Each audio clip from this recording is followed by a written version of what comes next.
सर्वे हुआ, तो तहखाने के अंदर जाने के बाद क्या क्या चीजें मिली ये मैं आपको बताऊंगा। हिंदू पक्ष और मुस्लिम पक्ष यानी मंदिर के पक्ष के याचिकाकर्ता वकील और मस्जिद पक्ष के याचिकाकर्ता वकील क्या कह रहे हैं। साथ ही साथ आपको बताऊंगा कि आखिर ऐसी कौन सी चीज मिली है जिसके बाद मंदिर पक्ष के याचिकाकर्ता ने विक्ट्री साइन दिखाया। ऐसा आखिर क्या उन्हें दिख गया कि उन्होंने कहा कि 100% उनकी जीत हो गई, इस तरह का उन्होंने इशारा किया। साथ ही साथ आपको यह भी बताऊंगा कि आखिर इस सब के आगे अब क्या होना है। कल सर्वे होगा तो अब कौन कौन सी चीजें हैं जो अभी बची हैं जिनका सर्वे किया जाना है। एक तरफ सर्वे हो रहा था, दूसरी तरफ सियासत भी तेज हो गई।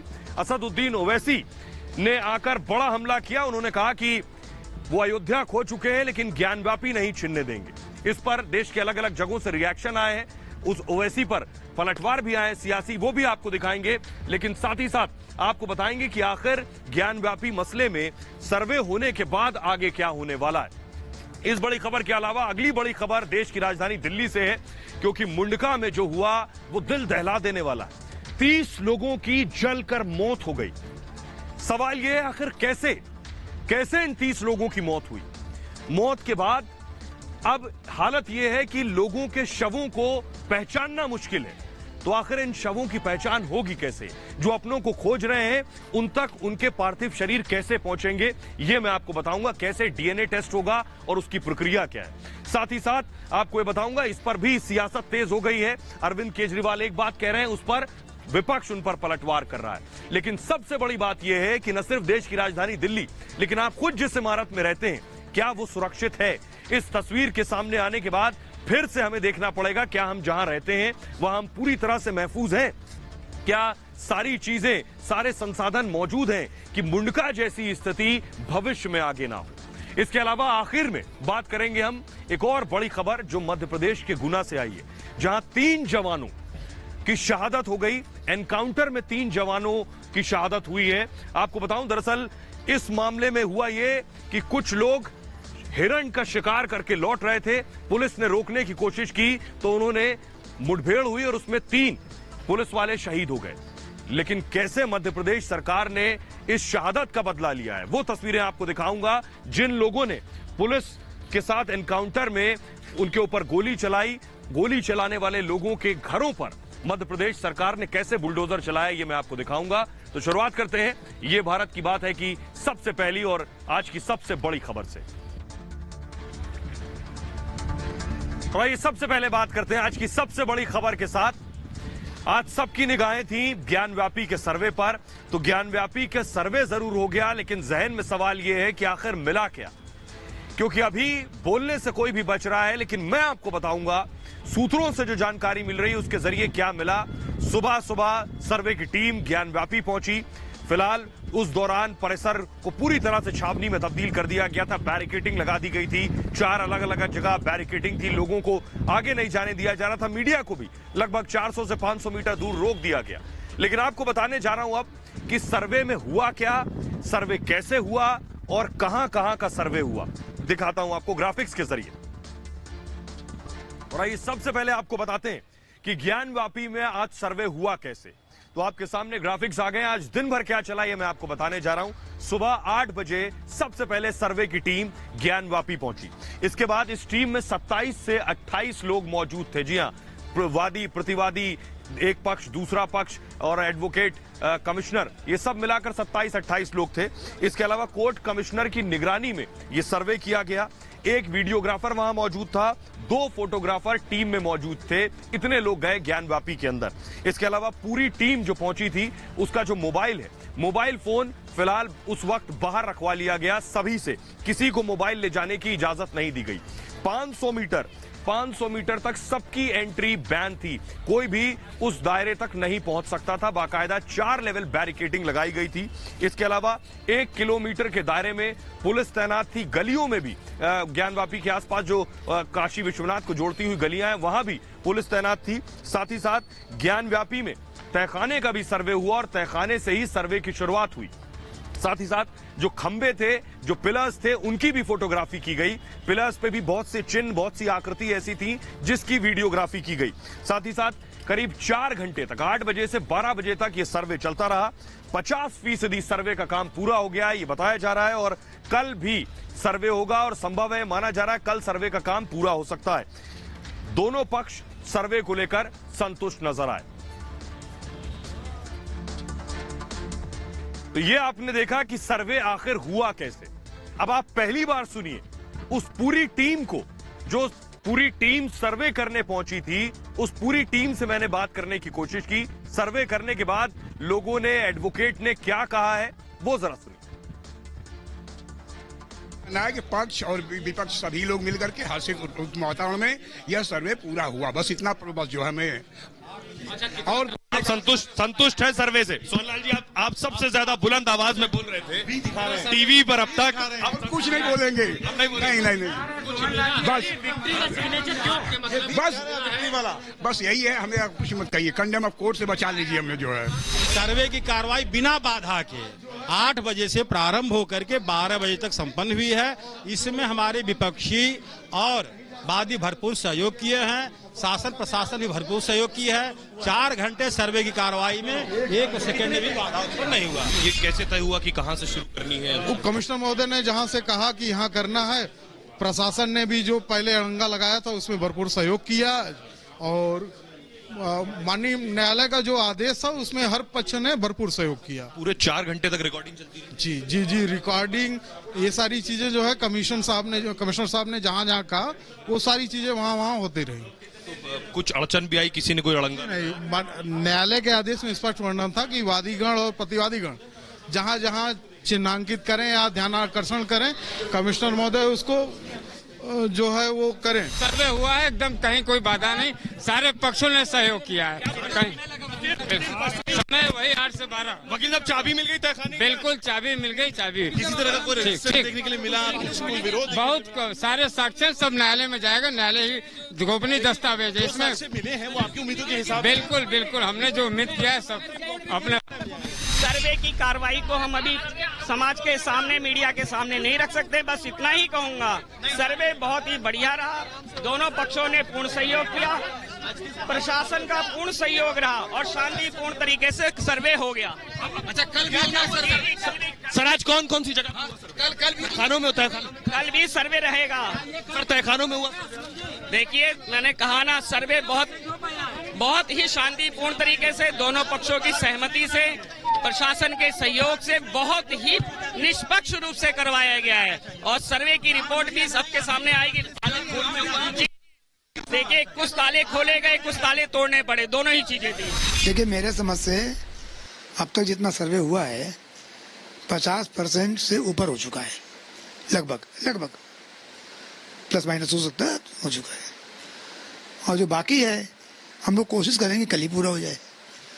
कल नहीं पूरा होता तो परसों पूरा हो जाए, पर सर्वे जो चल रहा है चलता रहेगा जब तो पूरा नहीं होगा। आज उन्होंने कोई ऑब्जेक्शन नहीं किया, और कोऑपरेट करने ना करने कोई मतलब नहीं है कि दोनों पक्षकार हैं वहाँ, कोर्ट का आदेश है, और प्रशासन ने आज चुस्ती रखी थी जो पिछली बार नहीं थी। मिशन की कार्रवाई कोर्ट के ऑर्डर के कंप्लायंस में चल रही है और कल भी जारी रहेगी, और उम्मीद ये है, subject to correction, advocate commissioner साहब अगर ज्यादा वक्त ले लें, उम्मीद यही है कि कल die कार्रवाई पूर्ण हो जाएगी, और ये वेरिफिकेशन का प्रोसेस कल भी कंटिन्यू रहेगा। इसलिए आज मैं इस पे अभी कोई टिप्पणी या कोई स्टेटमेंट नहीं देना चाहूंगा। ये सारी बातें हम आपको कल, एक बार सर्वे पूरा हो जाए तो हम आपको इन्फॉर्म करेंगे। हम लोगों ने जो देखा तो वहाँ पर उसकी फोटोग्राफी कराया गया, वीडियोग्राफी कराया गया, और उसको हम लोगों ने नोट भी किया गया है, और सब सफल रहा।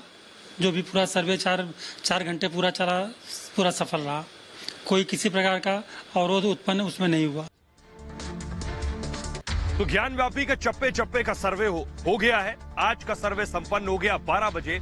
लेकिन अब वो बात जो आप जानना चाहते हैं कि तहखाने का क्या हुआ, तहखाने में क्या मिला, तहखाने में कैसे दाखिल हो पाए, ये बुनियादी सवाल है। तो ग्राफिक्स के जरिए आइए मैं सीधे आपको तहखाने में लिए चलता हूं और आपको बताता हूं कि तहखाने में कौन कौन से तहखाने थे, कितने तहखाने थे, चाबी मिली या नहीं मिली, ये मैं आपको बताता हूं। तो सबसे पहले मैं आपको बता रहा हूं कि सालों से बंद तहखाने में सर्वे टीम पहुंची। पहली बड़ी बात ये, एक एक कर टीम के सदस्य एक एक कर तहखाने के अंदर गए। टीम बैटरी लाइट तहखाने पर लेकर गई थी, क्योंकि लंबे वक्त से तहखाने खुले नहीं, उसमें अंधेरा था, इसलिए बैटरी लाइट अंदर लेकर गई थी टीम। इसके अलावा ताला तोड़ने वाले को पहले से बुलाकर ले जाया गया था और सफाई कर्मी अंदर गए थे, क्योंकि सफाई लंबे वक्त से नहीं हुई थी, तो अंदर जाने के बाद उसकी सफाई की गई। क्योंकि फर्स्ट फ्लोर पर मस्जिद है तो वहां साफ सफाई थी, संभवतः बाकी जगहों पर साफ सफाई नहीं थी, इसलिए सफाई कर्मियों को ले जाया गया। इसके अलावा वन विभाग की टीम को भी बुलाया गया था। उसके पीछे वजह यह थी कि तहखाने में जहरीले जीव होने की आशंका जताई गई कि तहखाने में जहरीले जीव हो सकते हैं, इसलिए उत्तर साइड से मुख्य तहखाने को, उसके बाद तहखाने में एक कमरे पर दरवाजा नहीं था। यह भी आपको बताएं, खबर यह भी आई कि तहखाने में सांप भी है, इस तरह की भी खबरें आई। इसके अलावा दरवाजा नहीं था तहखाने के कमरे में और उत्तर साइड से मुख्य तहखाने को खोला गया, यानी नॉर्थ साइड से जो मुख्य तहखाना था उसे खोला गया। टॉर्च और हेलोजन लाइट अपने साथ लेकर गई थी पूरी सर्वे की टीम। उस लाइट की रोशनी में कैमरा और वीडियोग्राफी और फोटोग्राफी की गई। बड़ी चीज यह है कि इस बार तहखाने की चाबी मिल गई, जो चाबी पिछले सर्वे में नहीं मिल रही थी, इस बार तहखाने की चाबी मिल गई। चारों चाबियां मौजूद थी, लेकिन हुआ क्या आपको बताऊं कि तहखाने खोलकर, 3 तहखाने खोलकर सर्वे किया गया और एक तहखाना जो था उसकी चाबी तो थी, लेकिन चाबी से ताला खुल नहीं रहा था, इसलिए ताला तोड़ दिया गया एक तहखाने का। ज्ञानव्यापी के तहखाने की उसके बाद वीडियोग्राफी हुई, चारों तहखाने की वीडियोग्राफी हुई, जहां जहां कमिश्नर ने बताया वहां वहां वीडियोग्राफी की गई। बाकी लोग मौजूद थे, सभी पक्षों ने साथ दिया। इसके अलावा सूत्रों के मुताबिक आपको बताऊं कि तहखाने में कुछ पत्थर रखे थे, कुछ नहीं बहुत पत्थर रखे थे, सोर्सेज ये कह रहे हैं, और कुछ पत्थर ऐसे थे जिसमें मगरमच्छ की आकृति भी बनी हुई थी, यह भी दावा किया जा रहा है सोर्सेज के जरिए। सूत्रों के मुताबिक तहखाने में पत्थर भी थे और कुछ कलश मिलने का भी दावा किया जा रहा है। और साथ ही साथ हालांकि सर्वे टीम ने इस बात की पुष्टि नहीं की है कि कलश मिले या नहीं मिले, लेकिन अब सवाल यह है कि मस्जिद पक्ष भी अंदर था और मंदिर पक्ष भी अंदर था। तो आइए अब आपको सुनवाता हूं मैं कि मंदिर पक्ष क्या कह रहा है, तहखाने में क्या मिला सर्वे पर, और मस्जिद पक्ष क्या कह रहा है इसी तहखाने में सर्वे को लेकर। दोनों की राय अलग अलग है, दोनों को सुनिए।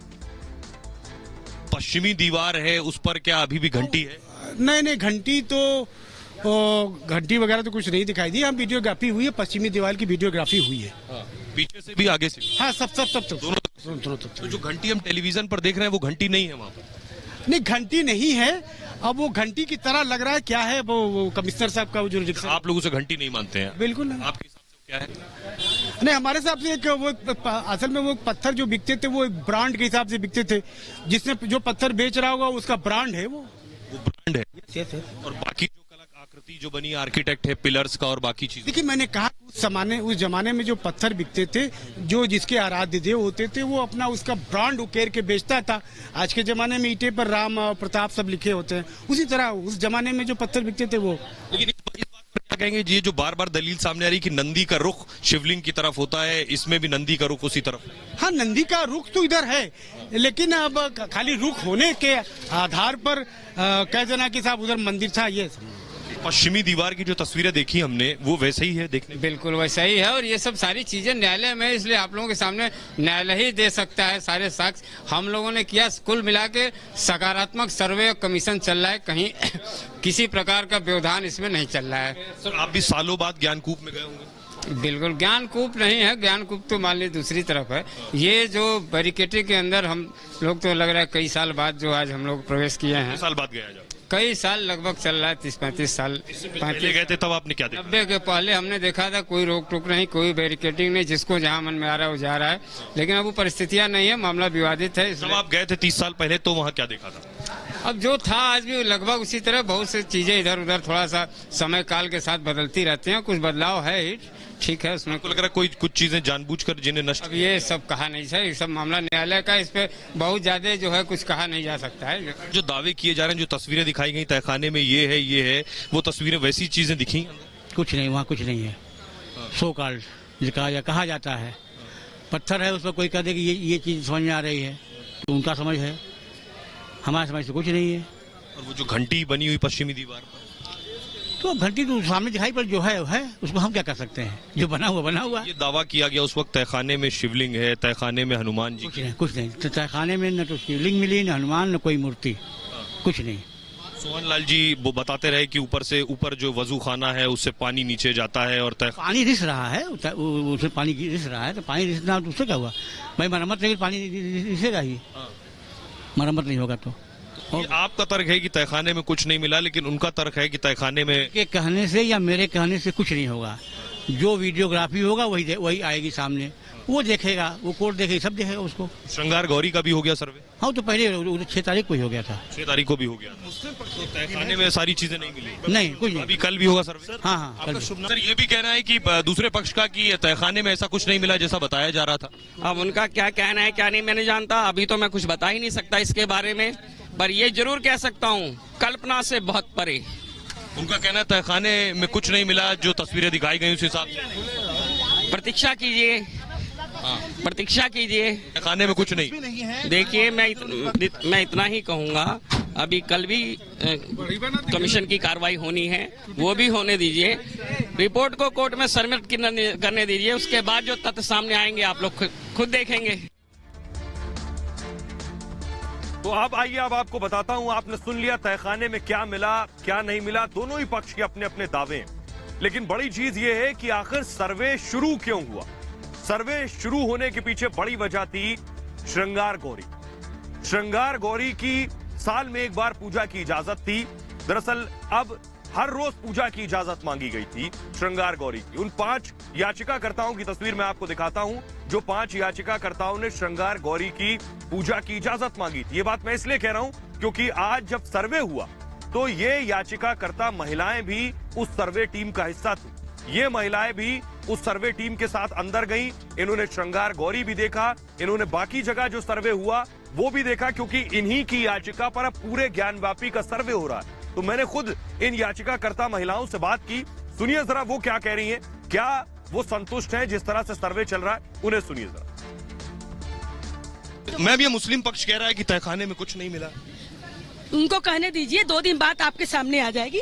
सारी सच्चाई आपके सामने 2 दिन। आपको जो दिख रहा है, जिस चीज को आप आकृति कह रही हैं, वो देखने का नजरिया वो तो बोल लेना गोपनीय है। 2 दिन बाद मतलब आपको पूरा रिपोर्ट कोर्ट में होगा। आप अच्छा, जो तस्वीरें हम लोग देख रहे हैं, पूरा देश देख रहा है, 100 साल पुरानी, 150 साल पुरानी, अंदर वैसे ही दिख रहा है, ठीक उसी तरह। कोई चीज ऐसा नहीं जो कैमरा पर नहीं दिख रहा हो, झाड़ना पोछना भी पड़ा क्या? नहीं 2 दिन बाद अभी हम लोग गोपनीय है भैया। 2 दिन पहले कहा गया सर्वे करने गए तो आपको कहा गया हाथ मत लगाइए, झाड़िए मत। इस बार कुछ नहीं हुआ है, सब सही, सब सही है, सब सही है। अच्छा, सब सही है। आप संतुष्ट हैं? बहुत संतुष्ट हैं।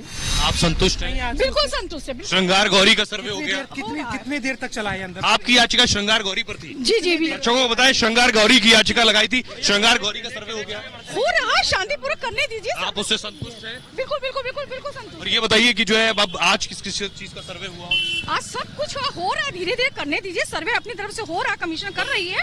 और आपको 17 मुस्लिम पक्ष का कहना है कि तहखाने में कुछ नहीं मिला। चलिए भैया, अब नहीं बता सकते। कहना तहखाने आ जाएगा 17 तारीख को आप लोगों को। उन्होंने कहा है कि एक की चाबी नहीं मिली आपको।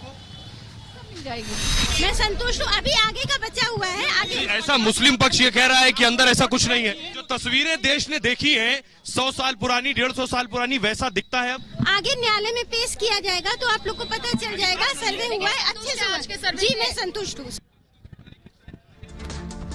तो याचिकाकर्ता महिलाओं को आपने सुन लिया, लेकिन आइए उस श्रृंगार गौरी के बारे में आपको बताता हूं जिसकी वजह से ये पूरे ज्ञानव्यापी का सर्वे हो रहा है। वो श्रृंगार गौरी क्या है?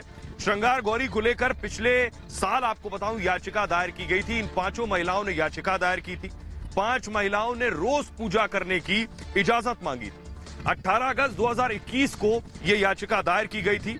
गौरी के दर्शन हर रोज किए जाएं, इसका रास्ता खोला जाए, ये याचिका थी। चैत्र नवरात्रि के चतुर्थी को ही, इससे पहले साल में एक बार चैत्र नवरात्रि के चतुर्थी को ही खोला जाता था, इजाजत दी जाती थी, तब श्रृंगार गौरी की पूजा होती थी। वाराणसी कोर्ट में बाकायदा याचिका दाखिल की गई हर रोज पूजा के लिए, और 26 अप्रैल को कोर्ट ने सर्वे के आदेश भी दे दिए थे। तो उसके बाद सर्वे एक बार हो नहीं पाया, दोबारा इजाजत दी गई, आदेश दिए गए, तो आज से सर्वे शुरू हुआ। कल सर्वे होगा और हो सकता है कल आखिरी दिन भी हो, लेकिन सर्वे पूरा नहीं हुआ। आज सर्वे का पहला दिन था, लेकिन उस पर अब पॉलिटिक्स शुरू हो गई, सियासत शुरू हो गई। आपको याद होगा इससे पहले महबूबा मुफ्ती ने कहा था कि दम है तो ताजमहल को और बाकी जगहों को मंदिर बनाकर दिखाओ। किसी ने यह बात नहीं कही, न अदालत ने न किसी और ने, लेकिन महबूबा मुफ्ती ने कही लोगों को भड़काने के लिए। यही काम आज असदुद्दीन ओवैसी भी कर रहे थे। किसी ने नहीं कहा अभी कुछ, अदालत ने भी नहीं कहा, सर्वे भी पूरा नहीं हुआ, लेकिन असदुद्दीन ओवैसी सामने आए और उन्होंने कहा अयोध्या छीन लिया लेकिन ज्ञानव्यापी नहीं जाने देंगे। लेकिन आइए अब आपको सुनवाता हूं, उमर अब्दुल्ला भी इस रेस में सामने आ गए। उन्होंने भी इसी तरह की बात की कि देश में मुसलमान सुरक्षित नहीं है, खामखा लोगों को डराने की कोशिश की। तो आइए पहले आपको दिखाता हूं कि ओवैसी ने क्या कहा और उमर अब्दुल्ला ने क्या कहा ग्राफिक के जरिए। तो ज्ञानव्यापी का सर्वे अभी पूरा नहीं हुआ, लेकिन इस पर सियासत शुरू हो गई। सर्वे की टीम बाहर निकली, इधर असदुद्दीन ओवैसी कैमरे के सामने आ गए। देखिए ओवैसी क्या कह रहे हैं। ओवैसी ने कहा ज्ञानव्यापी थी और ज्ञानव्यापी रहेगी। ओवैसी ने कहा इस बार नहीं छीन पाओगे। उनका इशारा था कि अयोध्या में छीन लिया, इस बार नहीं छीन पाओगे, वो ये कहना चाह रहे थे। बाबरी को छीना है, ज्ञानव्यापी नहीं छीन पाओगे। ओवैसी ने कहा 1991 रिलीजियस प्लेसेस एक्ट यानी 1991 का पूजा स्थल कानून अंतिम है, ओवैसी ने जोड़ा। इस कानून का पालन होना चाहिए। उन्होंने कहा हमें दोबारा पलटकर अतीत में नहीं जाना है। तो असदुद्दीन ओवैसी अकेले नहीं, असदुद्दीन ओवैसी के अलावा उमर अब्दुल्ला का भी मुस्लिम प्रेम अचानक से जाग उठा। जो राहुल भट्ट की हत्या हुई उस पर चुप थे, उस पर आतंकवाद की निंदा नहीं की। लेकिन यहां क्या कहना है उमर अब्दुल्ला, जम्मू कश्मीर से बाहर जाने में अब डर लगता है उन्हें। देश में ऐसा माहौल बन गया है, उमर अब्दुल्ला का कहना है, एक खतरनाक खेल खेला जा रहा है, भावनाओं को भड़काया जा रहा है, वो कह रहे हैं, और बदकिस्मती से निशाने पर मुसलमान है। तो ओवैसी ने क्या कहा और उमर अब्दुल्ला ने क्या कहा ये मैंने आपको बताया, लेकिन इनका कहना तो इन पर पलटवार भी हुआ। कपिल मिश्रा ने ओवैसी के बयान के बाद ट्वीट किया।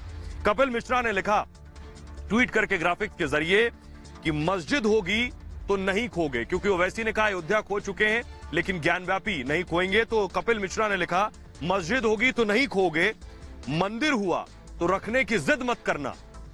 बाबरी मस्जिद नहीं थी, मंदिर पर किया हुआ अवैध कब्जा था, कपिल मिश्रा ने लिखा। आगे उन्होंने लिखा अवैध कब्जा तो छोड़ने ही होंगे। यह कपिल मिश्रा का ट्वीट था। इस बीच कांग्रेस के वरिष्ठ नेता पी चिदंबरम ने भी ट्वीट किया, चिंतन शिविर में जरूर है लेकिन उन्होंने लिखा धार्मिक स्थलों पर यथास्थिति बनी रहे, धार्मिक स्थल की स्थिति बदलने की कोशिश ये बहुत बड़ा विवाद पैदा करेगा, ये पी चिदंबरम ने लिखा है। लेकिन इस सब के बीच आइए अब आपको सुनवाते हैं ओवैसी के बयान के बाद सियासी संग्राम होना लाजमी था। सियासतदान क्या कह रहे हैं वो सुनिए।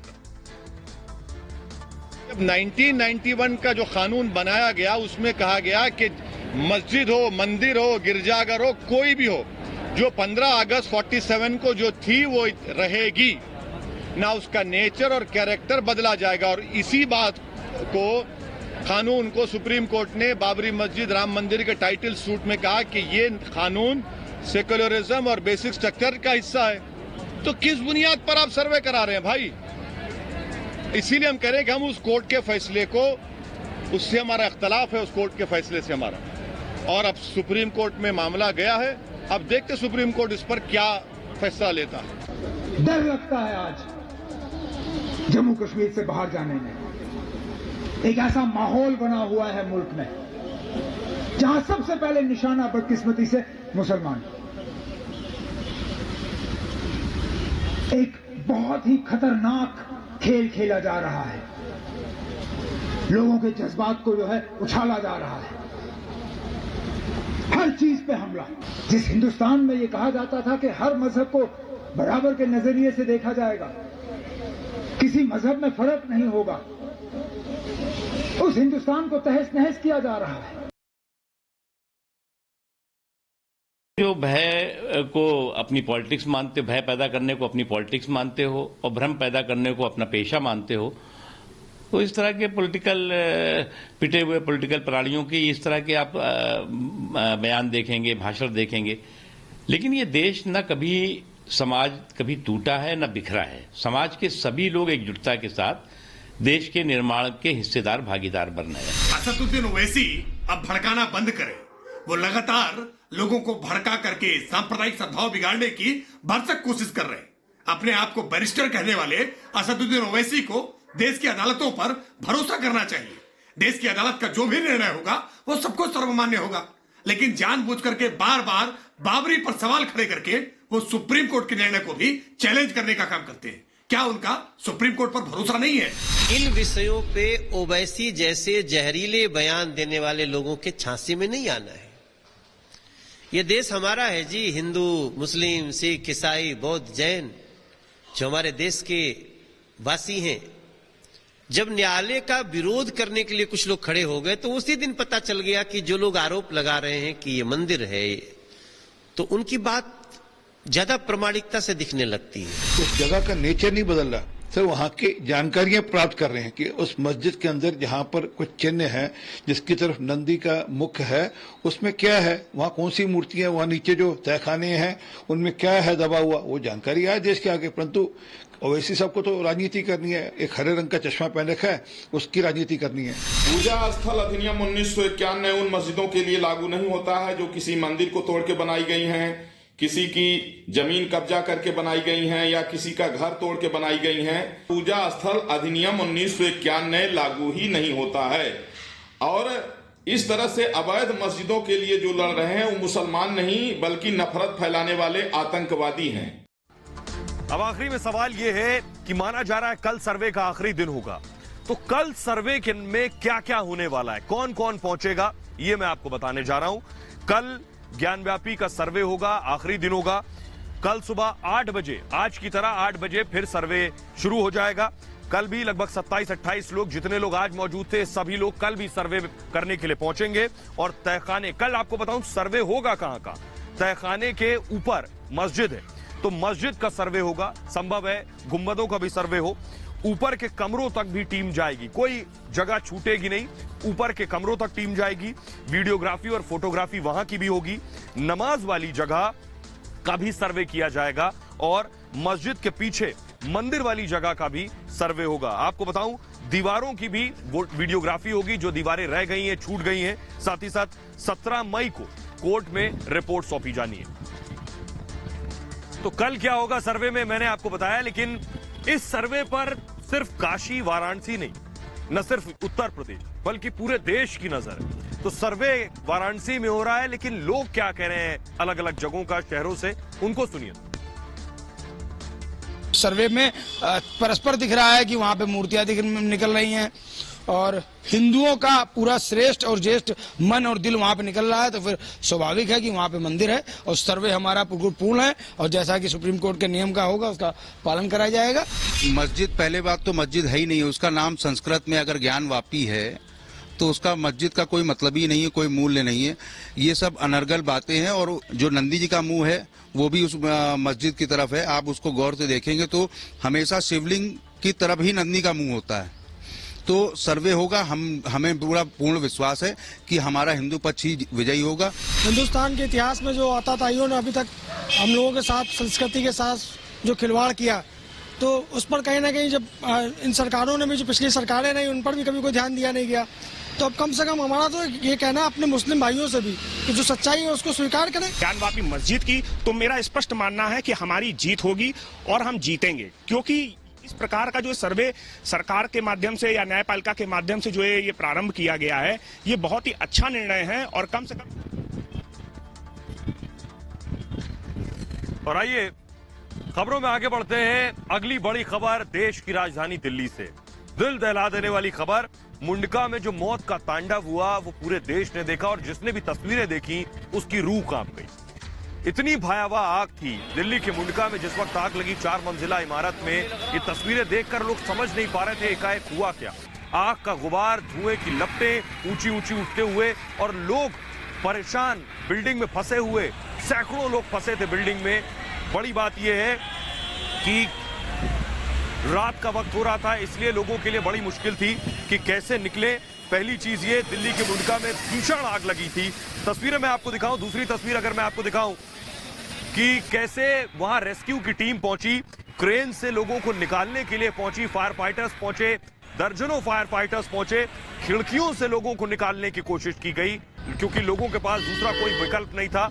और छतों से भी लोग तस्वीरों में कूदते नजर आए। रात भर रेस्क्यू ऑपरेशन चलता रहा।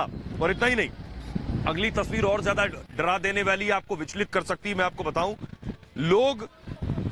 लोग जलकर जिनकी मौत हुई है, इनकी संख्या 30 बताई जा रही है। 30 लोगों की जलकर मौत हो गई वहां पर। वो शव ऐसी स्थितियों में है जिन्हें आप आंखों से देख भी नहीं सकते हैं। जब उनके परिजन उन्हें ढूंढने पहुंचे तो सोचिए उनकी क्या हालत रही होगी। और जिन्होंने अपनों को खोया है, जिनके अपने इस हादसे में जलकर जिनकी मौत हो गई है, उनका रो रो कर बुरा हाल है। उनकी तस्वीरें देखिए। उन्होंने ये सोचा नहीं था कि उनके परिवार का जो सदस्य गया है वो वापस कभी लौट कर नहीं आएगा। जब उन्हें खबर मिली तो उन्हें समझ नहीं आया क्या करें। वो भी मुंडका की इसी इमारत की तरफ दौड़े भागे अपनों को ढूंढने के लिए, उनको तलाशने के लिए, लेकिन उन्हें पता चला कि उनके अपने अब इस दुनिया में नहीं है। आइए मैं आपको बताता हूं, जो लोग दिल्ली में नहीं रहते हैं उनके लिए सबसे पहले बताऊं कि आखिर ये दिल्ली में, देश की राजधानी दिल्ली में मुंडका किस जगह पर है। मैप के जरिए मैं आपको बताता हूं। उसके बाद आपको बताऊंगा सिलसिलेवार तरीके से यह हादसा कैसे हुआ जिसने रोंगटे खड़े कर दिए। देखिए जरा, ये जो आप देख रहे हैं नांगलोई और टिकरी बॉर्डर जो है नजफगढ़ के बीच में आता है। ये मुंडका जो है नांगलोई टिकरी बॉर्डर नजफगढ़ के बीच में। आइए अब आपको बताता हूं कि आखिर यह हादसा हुआ कैसे, ग्राफिक्स के जरिए। और आइए अब आपको बताते हैं कल जिस वक्त मुंडका में आग लगी, सोचिए क्या मंजर रहा होगा। सुनकर आप खुद रूह कांप जाए आपकी। मुंडका की एक इमारत में आग लगी शाम को लगभग 4 साढ़े 4 बजे के दरमियान। आग सीसीटीवी और राउटर की फैक्ट्री है उसमें लगी। जिस फैक्ट्री में आग लगी उस वक्त उस फैक्ट्री में भी बहुत से लोग मौजूद थे, मजदूर काम कर रहे थे। और बिल्डिंग के अंदर एक मीटिंग भी चल रही थी आपको बताएं। और बंद कमरे में जो मीटिंग हो रही थी उसमें 40 से 50 लोग उस वक्त मौजूद थे बिल्डिंग उस कमरे में। ये 4 मंजिला बिल्डिंग थी, 4 फ्लोर थे इसमें, और इस पूरी बिल्डिंग में 200 लोग मौजूद थे। सोचिए आग लगी और बिल्डिंग के अंदर 200 लोगों की भीड़। इतना ही नहीं, बिल्डिंग में घुसने और निकलने का सिर्फ एक रास्ता। 4 मंजिल बिल्डिंग, 200 लोग और सिर्फ निकलने का रास्ता एक। सोचिए क्या हालात रही होगी, क्या कैसी अफरा तफरी मची होगी। प्लास्टिक सामान मौजूद था इसलिए आग और तेजी से फैलती चली गई। वक्त कम लगा, पूरी बिल्डिंग आग की चपेट में आ गई। और लोग, आग जो है लगते ही क्या हुआ, इमारत में अफरा तफरी मच गई। लोग ऊपर से नीचे, नीचे से ऊपर भागने लगे। लोग अपनी जान बचाने के लिए भागे। कुछ लोगों ने क्या किया मैं आपको बताऊं कि खिड़कियां जो थी बिल्डिंग की खिड़कियों से जंप किया, खिड़कियों से कूद गए और नीचे गिरे तो उनकी मौत हो गई। ऐसे भी लोग हैं। आग लगते ही अफरा तफरी मच गई। लोग अपनी जान बचाने के लिए भागने लगे। कुछ लोग शीशा तोड़कर भी बिल्डिंग से कूद गए। और खबर मिलते ही फायर ब्रिगेड की टीम जरूर मौके पर पहुंची। 125 लोगों की टीम आग बुझाने में जुटी। सोचिए फायर फाइटर्स, 125 फायर फाइटर्स आग बुझा रहे थे। उस दौरान 27 फायर ब्रिगेड, 27 फायर ब्रिगेड्स लगाया गया आग बुझाने के लिए। 7 घंटे तक आग बुझाने का काम बिल्डिंग में चलता रहा।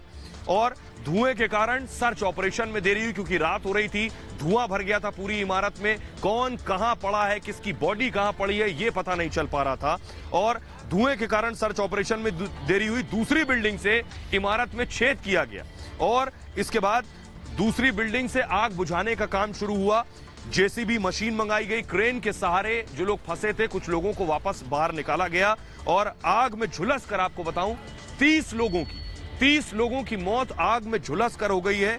आग बुझाने गए जो 2 फायर फाइटर से दमकल कर्मी थे उनकी भी मौत हो गई है। और बहुत से ऐसे लोग हैं, इतनी बुरी तरह से उनकी बॉडीज जल गई हैं कि उनको पहचानना तक मुश्किल हो गया। और मुंडका में मौत के तांडव के बाद जब लोगों को पता चला कि उनके अपने वहां फंसे थे, फिर वो उन्हें ढूंढने पहुंचे। पीड़ितों का क्या कहना है जिन्होंने अपनों को खोया है, जरा वो सुनिए। मैं ऊपर से कूदी हूँ। किस फ्लोर पे आप थे? 2nd फ्लोर पे। अच्छा, बताया जा रहा है कि सिर्फ एक रास्ता था, वो भी बहुत पतला। अगर रास्ते यहाँ पे 2 होते तो शायद कई लोग और भी बच सकते थे। बच सकते थे, पर जो एक था वो भी तो बंद ही था बाहर से। जिस समय मैं नीचे कूदी उस समय 15-16 लोग थे और बाकी कितने थे वो मुझे नहीं पता। आपके मैम कितने साथी हैं जो लापता हैं आपकी जानकारी में? अभी तो सभी लापता हैं। 15-16 तो जो थे मेरे साथ वो तो निकल नहीं पाए, वो तो नहीं निकल पाए। जी, आप वहाँ पे उस समय, आप वहाँ पे कर्मचारी हैं, उस समय थी वहाँ पे? क्या हुआ था? कुछ नहीं पता क्या था। हम मीटिंग में थे, केबिन के अंदर थे। बाहर क्या हुआ, कैसे हुआ, कुछ नहीं पता। मेरी मम्मी मुझे कम से कम 1 घंटे से ढूंढ रही थी, मैं उनको नहीं मिली थी, मैं बेहोश थी। मुझे कोई अनजान आदमी छोड़ के गया था। आप किस फ्लोर पे थी उस समय? सेकंड फ्लोर पे। तो आप कैसे बाहर निकली? आप शीशा तोड़? शीशे तोड़ के वहाँ से जंप किया था। आपके जो अपने कलीग्स थे, आपको लगता है कि कितने लोग अभी भी मिसिंग हैं? बहुत लोग मिसिंग है अभी। आपके जो हाथ जले हैं, आप वहाँ पे मौजूद थी? हाँ, हम कंपनी में काम करते वहीं। क्या हो रहा था उस समय जब आग लगी? मीटिंग चल रही थी, कोई आया हुआ था, उनका स्वागत किया जा रहा था, हम सबको एक ही कमरे में कर दिया गया था। तो एक कमरे में कितने लोग करीब मौजूद थे? कम से कम 200-250 के समथिंग। जब लाइट गई तो नीचे उतर के गए कि लाइट क्यों बुझ गई, तो देखे धुआं भरा हुआ है कंपनी में, नीचे उतर पाया ही नहीं कोई। आप कैसे निकल पाए फिर? हम लोग शीशा तोड़े ना आदमी लोग, तो वहाँ से कूदे, जंप करके तीसरे मंजिले से कूदे हैं। आप तीसरे मंजिले से कूद कर आप बची हैं। तो बहुत से लोग लापता हैं। लापता इसलिए हैं क्योंकि 30 लोगों की तो जलकर मौत हुई है, सभी लोगों की पहचान नहीं हो पाई है। शव इतनी बुरी तरह से झुलस गए हैं कि लोग अपने लोगों को पहचान नहीं पा रहे हैं। तस्वीरें मैं आपको दिखाऊंगा, बाकायदा नोटिस चिपका हुआ है, लापता लोगों की जानकारी के लिए नोटिस चिपका है। पुलिसकर्मी बैठे हुए हैं और अस्पताल के बाहर, और उनके हाथों में लिस्ट है लापता लोगों की। तो अब सवाल एक ये है कि जिनकी पहचान नहीं हो पाई है, उनकी पहचान कैसे होगी? उनकी पहचान होगी कि कैसे शिनाख्त होगी, मैं आपको बताऊं। आग में झुलस कर जो लोगों की मौत हुई है, लगभग 30 संख्या बताई जा रही है। चत विचत हालत में शव हैं, इतनी बुरी स्थिति में बॉडीज हैं कि जिन्हें आप देख भी नहीं सकते हैं। कल रात 12 बजे तक आपको बताऊं 27 शव मिले थे, कल रात 12 बजे तक, क्योंकि अंधेरा बहुत ज्यादा था। बॉडीज कहां हैं, कौन कहां फंसा था, किसकी कहां मौत हुई, इस बात की जानकारी नहीं थी। इसके अलावा आपको बताऊं कि इन मौतों के अलावा जब 27 शव मिले, लेकिन आज 3 और शव मिले हैं, ये भी जानकारी मिली है। कुल 30 लोगों की जलकर मौत हुई है इसमें, और सिर्फ 9 शव, बड़ी बात यह, सिर्फ 9 बॉडीज की पहचान हो पाई है, बाकी बचे शवों की पहचान अभी तक नहीं हुई। सोचिए 30 में से 9 शवों की पहचान हुई, 21 शवों की पहचान नहीं हुई है अब तक, बाकी बचे शवों की पहचान होगी। लापता लोगों की बाकायदा लिस्ट बनाई गई है और कौन कौन लापता है, परिजनों से शव की शिनाख्त की जाएगी। और अब आखिरी रास्ता बचा है, वो है डीएनए टेस्ट, और डीएनए टेस्ट के जरिए ही पता चलेगा किसकी बॉडी किस परिवार से आती है। सुनिए जरा, आपको सुनवाता हूं जो लोग अपनों को ढूंढने आ रहे हैं वो क्या कह रहे हैं, और डीसीपी समीर शर्मा क्या कह रहे हैं, दोनों को सुनिए। कुछ पहचान में नहीं आ रहा, पता नहीं चल रहा है। बात हुई आपकी, ये देखिए ये बेटी है, तो इसकी सहेलियां थे, फोन लगाते उसका फोन स्विच ऑफ बता रहा। बहन की तलाश कर रहा हूँ ना भाई। अच्छा, क्या हुआ, मिली नहीं मिल रही। कितने लोग थे वहाँ पे जब आप, कितने लोग फंसे हुए थे? बहुत लोग फंसे हुए। भांज 3 साल से काम कर रहे थे दसोदना में।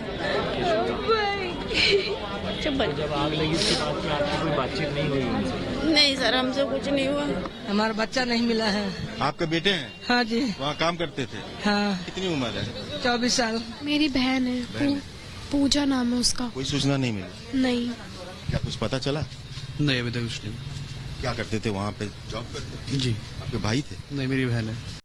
29 लोगों की मिसिंग है और 12 लोग हैं। बॉडी का आइडेंटिफिकेशन का प्रोसेस होता है प्रॉपर, जैसे जो चार्ट बॉडी होती है जिसकी नहीं मिले तो उसके लिए डीएनए प्रोफाइलिंग होती है। डीएनए उसके टूथ से लेंगे और उसके बाद जैसे डॉक्टर जैसे करते हैं उनके रिलेटिव से उसका डीएनए मैच कराएंगे और वो सैंपल्स वो प्रिजर्व करके वो मैच कराएंगे, उसके बाद पता चलेगा कौन सी बॉडी कितनी है जिनके डीएनए होंगे। अभी एग्जैक्ट फिगर नहीं बता सकता मैं, क्योंकि कुछ बॉडीज तो आइडेंटिफाई कर रहे हैं, तो ऐसे 27 है हमारे पास जिनके हम सभी के डीएनए मोस्ट प्रोबेबली लेंगे। और इस मामले में आपको बताऊं, जो बिल्डिंग के मालिक हैं उनकी गिरफ्तारी हो गई है, जिनकी तस्वीर मैं आपको दिखा रहा हूं। हरीश गोयल और वरुण गोयल की गिरफ्तारी हुई है। ये दोनों शख्स हैं जिनकी ये इमारत थी जिसमें आग बुझाने के लिए कोई तैयारी नहीं थी, कोई संसाधन मौजूद नहीं थे। पुलिस ने इन दोनों की गिरफ्तारी कर ली है। आपको बताता हूं इनके खिलाफ अब तक क्या एक्शन हुआ। फैक्ट्री मालिक के दोनों बेटों को गिरफ्तार कर लिया गया है। इसके साथ साथ हरीश गोयल और वरुण गोयल ये दोनों हैं जिनकी गिरफ्तारी हुई है। इनके खिलाफ धारा 34, 120, धारा 304 और 308 के तहत केस दर्ज किया गया, जिसमें गैर इरादतन हत्या की एफआईआर भी शामिल है। दोनों को फिलहाल जुडिशियल कस्टडी में यानी न्यायिक हिरासत में भेज दिया गया है। बिल्डिंग के पास फायर का एनओसी भी नहीं था। उसके बावजूद सोचिए 200 आदमी मौजूद थे और ऑफिसर्स चल रहे थे, बिल्डिंग में आग बुझाने के उपकरण भी नहीं लगे हुए थे। तो पुलिस को सुनिए जरा, पुलिस क्या कह रही है, अब कैसे इन लोगों के खिलाफ कार्रवाई होगी और ऐसी कार्रवाई हो जो नजीर बने। सुनिए जरा। अभी तक इसमें 2 लोग गिरफ्तार हुए हैं, जो कि कंपनी ओनर थे, जो वहाँ कंपनी चल रही थी रोटर वाली, उसके 2 लोग जो ओनर है वो गिरफ्तार किए हैं हमने। और इसमें आगे भी जो बिल्डिंग ओनर है उन पे भी एक्शन होगा। तो इसमें हमने अप्रोप्रिएट सेक्शन में केस रजिस्टर किया है और 2 को अरेस्ट भी किया है। इसमें जिस की कल्पेबिलिटी फिक्स होगी उस सब पे कार्रवाई होगी। और यह हादसा इतना भयानक था कि जिसके बाद न सिर्फ लोग बल्कि खुद प्रधानमंत्री नरेंद्र मोदी और राष्ट्रपति कोविंद भी इन तस्वीरों को देखने के बाद खुद को रोक नहीं सके और ट्वीट किया। मैं पहले आपको दिखाऊं, प्रधानमंत्री नरेंद्र मोदी ने इन तस्वीरों को देखने के बाद लिखा, दिल्ली में भीषण आग के कारण लोगों की मौत से मैं बेहद दुखी हूं, मेरी संवेदनाएं पीड़ित परिवार के साथ हैं, मैं घायलों के शीघ्र स्वस्थ होने की कामना करता हूं। राष्ट्रपति रामनाथ कोविंद ने उसके बाद ट्वीट किया, उन्होंने लिखा, दिल्ली में मुंडका मेट्रो स्टेशन के पास इमारत में हुए भीषण हादसे से मैं व्यथित हूं, पीड़ित परिवारों के प्रति मेरी संवेदनाएं हैं और मैं घायलों के शीघ्र स्वस्थ होने की कामना करता हूं। और आज सुबह अरविंद केजरीवाल पहुंच गए, उनके साथ डिप्टी सीएम मनीष सिसोदिया पहुंचे। अरविंद केजरीवाल मुख्यमंत्री होने के नाते इस जगह पर पहुंचे, जो घायल हैं उनके लिए मुआवजे का ऐलान किया अरविंद केजरीवाल ने। लेकिन यहां पॉलिटिक्स शुरू हो गई है। सवाल यह है कि आखिर जिम्मेदारी किसकी है? जो 30 जाने गई हैं, इसकी जिम्मेदारी सिर्फ गोयल परिवार की नहीं है, इसकी जिम्मेदारी उस अथॉरिटी की है जिसने चेक नहीं किया, इसकी जिम्मेदारी उन अधिकारियों की है जिनको पता होते हुए भी ऑफिस चल रहा था। सुनिए जरा केजरीवाल क्या कह रहे हैं और उस पर विपक्ष केजरीवाल पर हमलावर है। दिल्ली सरकार की तरफ से मैजिस्ट्रियल इंक्वायरी मैंने ऑर्डर कर दी है। अभी डीएम यहीं पे मौजूद थी और मैजिस्ट्रियल इंक्वायरी की जाएगी और जो लोगों की डेथ हो गई है उन्हें दिल्ली सरकार की तरफ से 10-10 लाख रुपए का मुआवजा दिया जाएगा और जो लोग घायल हुए हैं उनको 50-50 हज़ार रुपये का मुआवजा दिया जाएगा। 2 लोगों ये जो 2 भाई थे इनको अरेस्ट कर लिया गया है, लेकिन जो भी गिल्टी है, जो भी जांच में निकल के आएगा उनको बख्शा नहीं जाएगा। अगर आपने एनओसी देने में यही धंधा कर रखा है, भ्रष्टाचार कर रखा है, पैसे ले देकर एनओसी दे देते हैं, पर्याप्त वहां पर व्यवस्थाएं जो नॉर्म्स है उनका पालन नहीं किया जाता है, ऐसे में दिल्ली सरकार के ऊपर तमाम सवाल खड़े होते हैं। ये मजिस्ट्रियल जांच खाली मुंह से निकल के खत्म हो जाती है कान तक कि उसकी रिपोर्ट आनी चाहिए। अरविंद केजरीवाल जी, जांच की रिपोर्ट को सार्वजनिक करिए।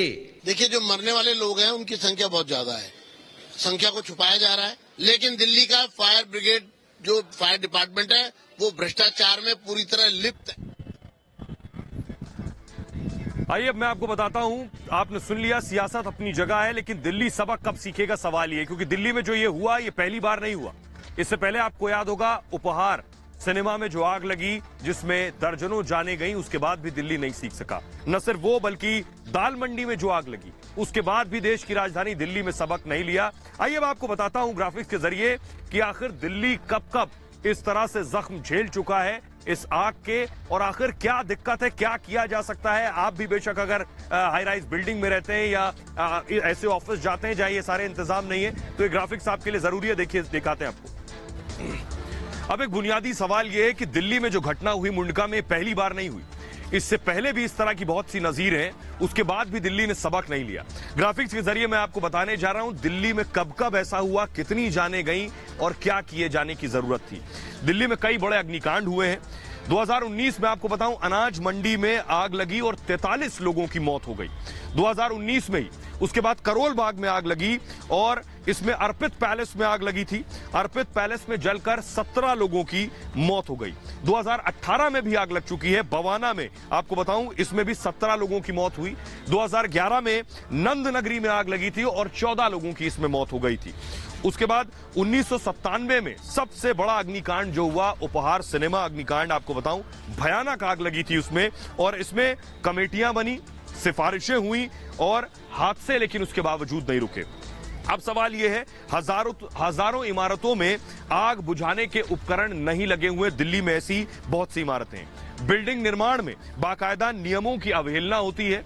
इसमें अधिकारी भी मिले होते हैं। इन इमारतों की पहचान सबसे पहले सबसे जरूरी है दिल्ली में इस हादसे से सबक लेते हुए, और पहचान के लिए स्पेशल टीम गठित की जाए। साथ ही साथ हर जिले में दिल्ली फायर सर्विस की टीम बने। न सिर्फ इतना बल्कि बिल्डिंग निर्माण के नियमों में भी बदलाव किया जाए। साथ ही साथ जरूरी सुविधाओं के बिना रहने की इजाजत ना मिले, यानी ये चीजें जब तक बिल्डिंग में ना हो तब तक लोगों को परमिशन ना मिले बिल्डिंग में रहने की। इसके अलावा लोगों को भी सतर्क रहने की जरूरत है।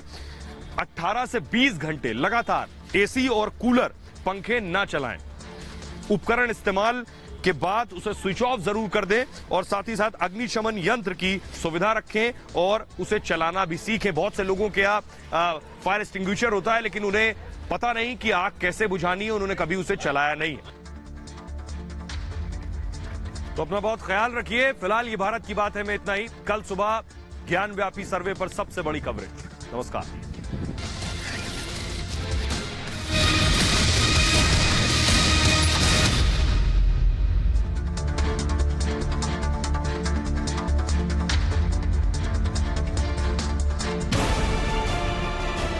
मैं किसी सत्ता या सरकार या किसी सिस्टम के खिलाफ नहीं हूं। मैं उन लोगों के खिलाफ हूं जो इंसाफ की आवाज दबाना चाहते हैं। मैं उन लोगों के खिलाफ था और हूं और रहूंगा।